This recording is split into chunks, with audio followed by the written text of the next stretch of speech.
कक्षा 3 के प्यारे बच्चों, हम सभी पाठ 2 सेखीबाज मक्खी पढ़ रहे थे। हमने देखा बात बनाने वाले हमेशा परेशानी में रहते हैं। सेखीबाज मक्खी बात बना रही थी, बहुत ज़्यादा बोल रही थी और बहुत ज़्यादा बोलना हमेशा ही नुकसानदायक होता है। एक मैं सबसे पहले आपको कहानी सुनाता हूँ। एक तालाब के किनारे एक मछुआरा मछली पकड़ रहा था और मछली क्या पकड़ रहा था, समय बर्बाद कर रहा था। उसे तालाब में बहुत सारी मछलियां दिख रही थी। उसने तालाब में बंसी डाला, मछलियां दिख भी रही है लेकिन एक भी मछली फंस नहीं रही है।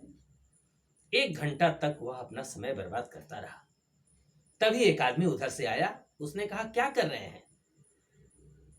उसने कहा, मैं मछली पकड़ रहा हूं। कितनी मछली पकड़ी आपने? उसने कहा, एक भी नहीं। ऐसा मेरे साथ पहली बार हुआ है कि मैं बंसी डाला हूं लेकिन एक भी मछली चारा खाने नहीं आई। उसने कहा, नहीं आएगी, 1 घंटा से पकड़ रहे हैं, 1 साल तक बैठे रहेंगे तो भी एक भी मछली नहीं फंसेगी। मछुआरे ने कहा, क्यों? उसने कहा, देखिए, एक यहाँ संत आए थे और वे प्रवचन दे रहे थे और प्रवचन उनका मौन के ऊपर था, मौन के महत्व के ऊपर था, चुप रहने के ऊपर था। उस कथा का ऐसा प्रभाव पड़ा कि मछलियां भी चुप रहने लगी। मछलियों को अब लालच नहीं आता। मछली जब मुंह खोलेगी, आपका चारा खाएगी, तब तो आपके कांटे में फंसेगी, बंसी में फंसेगी। वह मुंह ही नहीं खोलती। इसलिए आप लगाए रहिए चारा, बंसी को लगाए रहिए, एक भी मछली नहीं फंसेगी। तो बच्चों, चुप रहने का बहुत ज्यादा फायदा है और बहुत ज्यादा बोलने का बहुत ज्यादा नुकसान है। तो सेखीबाज मक्खी में हम सब यही पढ़ रहे थे कि सेखीबाज मक्खी शेर के सामने चली गई और बोली कि आप मुझसे लड़ो। लेकिन शेर ने मना कर दिया और शेर ने कहा कि मैं तुम्हें जान से मार डालूंगा। मक्खी ने कहा कि जंगल के राजा के मुंह से ऐसी भाषा कहीं शोभा देती है। वह जंगल के राजा को सिखा रही थी। शेर का गुस्सा बढ़ गया और जब गुस्सा बढ़ता है तो क्या होता है? गुस्से में व्यक्ति पागल बन जाता है। जितने देर हम गुस्से में रहते हैं उतनी देर समझिए हम पागल रहते हैं, क्योंकि पागल व्यक्ति को जिस तरह विवेक नहीं होता, बिना सोचे समझे कुछ भी कर देता है, उसी तरह गुस्से में व्यक्ति या जानवर कुछ भी कर देता है, उसे समझ नहीं आता। और यही शेर से गलती हो गई। एक तरफ मक्खी गलती कर रही थी, उसे जो राजा कहे मानना चाहिए और वह राजा से ही लड़ने आ गई। दूसरी तरफ राजा, जिसे सोच समझकर काम करना चाहिए, वह राजा गुस्सा में आ गया, पागल हो गया। और आगे अब क्या होता है? राजा ने गुस्से में कहा, एक तो मुझे सोने नहीं देती, ऊपर से मेरे सामने जवाब देती है, चुप हो जा वरना अभी। मक्खी तो सेखीबाज थी ही। मक्खी बोली, वरना क्या कर लोगे? मैं क्या तुमसे डर जाऊंगी? मैं तो तुमसे भी लड़ सकती हूं, हिम्मत हो तो आ जाओ। उसने शेर को ललकारा। अब हुआ क्या? शेर आग बबूला हो उठा। आग बबूला हो उठा मुहावरा है आग बबूला होना। इसका अर्थ होता है गुस्से में होना। शेर आग बबूला हो उठा, पूरा गुस्से में आ गया। उसने कान के पास पंजा मारा। मक्खी को मारने के लिए कान के पास पंजा, पंजा हाथ को बोलते हैं। उसने मारा कि मक्खी मर जाएगी, लेकिन मक्खी तो उड़ती है और आज वह कुछ ज्यादा ही उड़ रही थी। सेखीबाज मक्खी थी। पंजा मारा तो मक्खी तो उड़ गई, लेकिन शेर घायल हो गया। आपने सुना होगा वो बंदर वाली कहानी कि एक सेठ ने बंदर को नौकर रखा था और एक मक्खी जो है सेठ के नाक पर बैठ गई और बंदर जो है वो सेठ को पंखा झल रहा था। उसने सोचा कि मक्खी को मार डालूं और उसने तलवार लाया बंदर और उससे मक्खी को मारा नाक पर, तो मक्खी तो उड़ गई, नाक ही कट गई। वही हाल यहाँ हो रहा है। शेर जो है कान के पास पंजा मारा और मक्खी तो उड़ गई, बस कान जरा छिल गया। जरा क्या छिल गया, जब जोर से पंजा मारा होगा तो ज्यादा ही छिला होगा। मक्खी उड़कर शेर की नाक पर बैठी तो उसने मक्खी को फिर पंजा मारा। अब क्या हुआ? मक्खी फिर उड़ गई और नाक छिल गया। होता क्या है बच्चों, अगर आप सेम एक्सपेरिमेंट करते हैं तो उसका रिजल्ट भी बार बार वही आता है। मक्खी कहीं भी बैठेगी, शेर मारेगा, मक्खी उड़ेगी और शेर घायल होगा। और यही यहाँ पर हो रहा था। इसलिए हमें पहला प्लान फेल होते ही प्लान को बदल देना चाहिए। मक्खी उड़ गई, अब की बार शेर की नाक छिल गई। मक्खी कभी शेर के माथे पर बैठती, कभी गाल पर तो कभी गर्दन पर, और हर बार वही होता, मक्खी उड़ जाती, शेर का कभी माथा छिलता, कभी गाल छिलता, कभी गर्दन छिलता। अब शेर राजा क्या, वो तो लहूलुहान हो गया, चारों तरफ से खून बहने लगा होगा, घायल हो गया। और जब आदमी घायल होता है तो क्या होता है, आदमी को हार मानना पड़ता है। वही शेर के साथ हुआ। शेर पंजा मारता जाता और खुद को घायल करता जाता।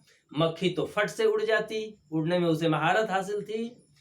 अंत में शेर उब गया, थक गया। वह बोला, मक्खी बहन अब मुझे छोड़ो, मैं हारा और तुम जीती, बस अब मुझे छोड़ दो।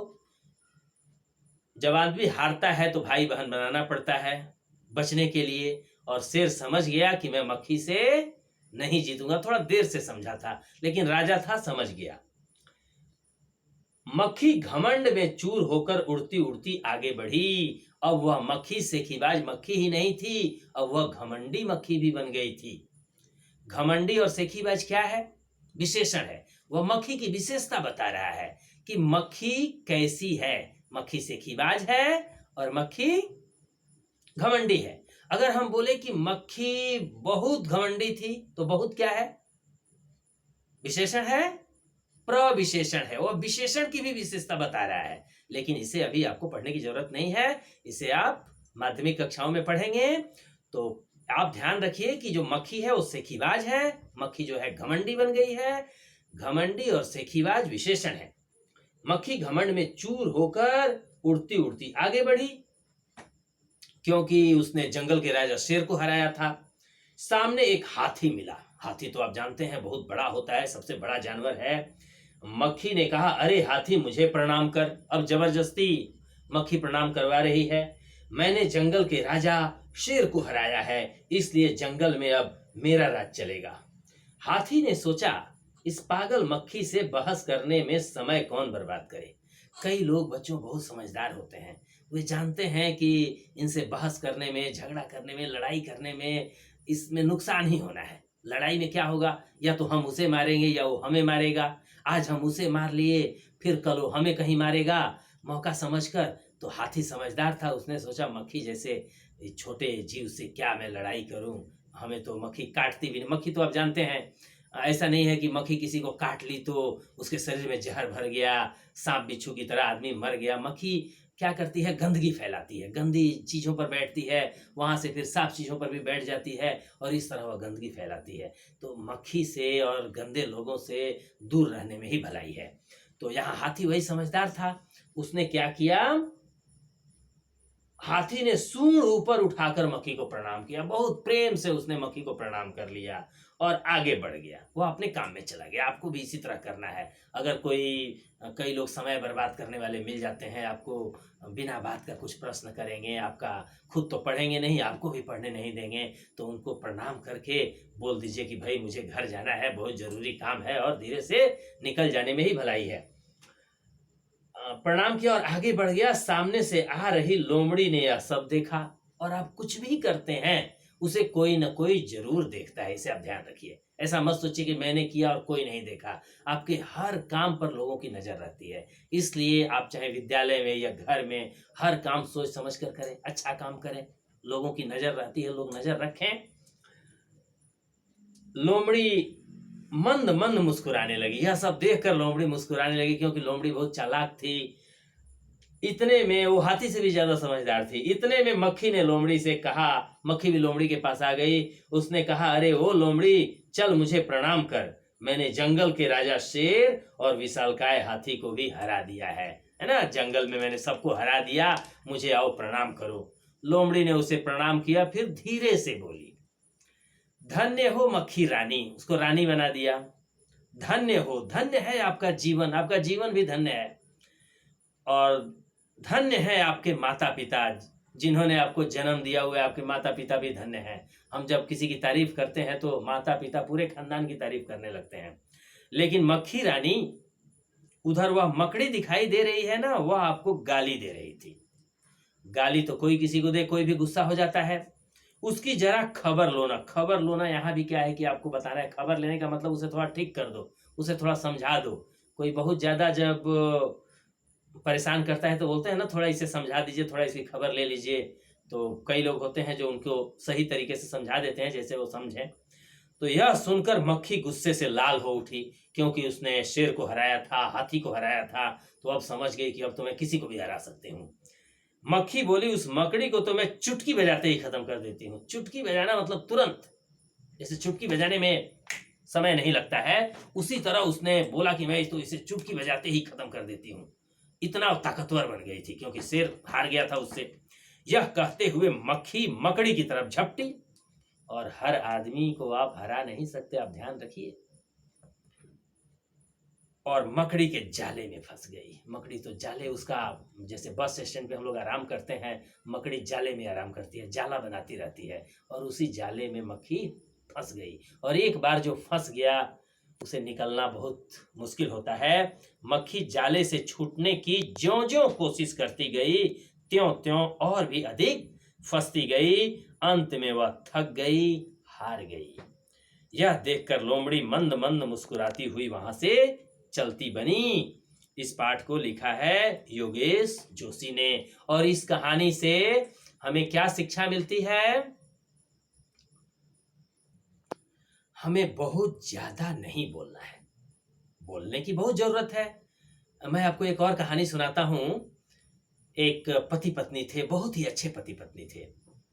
और जब भी पति खाने के लिए बैठते थे, अपनी पत्नी से एक कटोरी और एक सुई मांगते थे, और कटोरी में पानी भर के मांगते थे। पत्नी भी बहुत आज्ञाकारी थी, दे देती थी। हुआ क्या कि इसी तरह करते करते उनकी जिंदगी बीत गई और दोनों बूढ़े हो गए। और बूढ़े होने के बाद पति लगा कि अब चले जाएंगे, मतलब जिंदा नहीं बचेंगे। तो पत्नी ने कहा कि थोड़ा पूछ लेते हैं। उन्होंने पूछा, हाथ जोड़कर पति से बोली कि आप प्रतिदिन कटोरी में पानी मांगते थे और सुई मांगते थे, मैं आपको देती थी। मैं थोड़ा जानना चाहती हूँ कि आप ऐसा क्यों करते थे। आजकल तो हर चीज का कारण हमें तुरंत बताना पड़ता है, लेकिन देखिए उन्होंने कितना इंतजार किया।